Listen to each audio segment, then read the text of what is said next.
आजन बाजन बाजाई पापा बरतिया बोलैली हलाना। आजन बाजन बाजाई चाचा बरतिया बोलैली हलाना। काहे खातिर दिया जाना मवाला तो दिया वापराई दिहलाना। काहे खातिर बेटी जाना मवाला तो बेटी या पराई दिहलाना।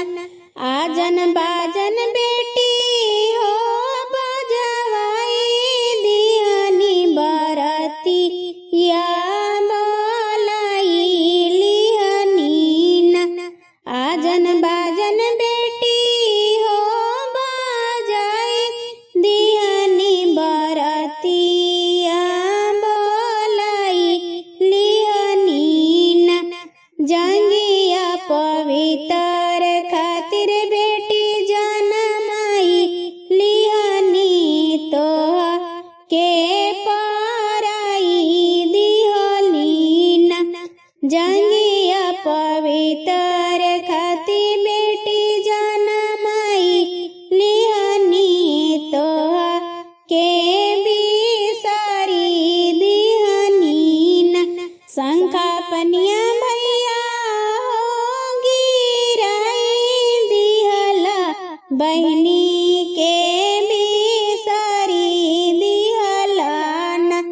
शंखा पनिया भैया हो गिराई दिहला बहनी के बिसारी दिहलाना। हाथवा धर के बनैया के ससुर घर में बेची दिहलाना। हाथवा धर के बनैया के ससुर घर में भेजी दिहलाना। पत्थर के करजवा बहिनी बनाई के शंखा पनिया डरतानीना। काठ के करजवा बहिनी बनाई के शंखा पनिया डरतानीना। भैया नगरिया बहिनी पराया होला ससुरा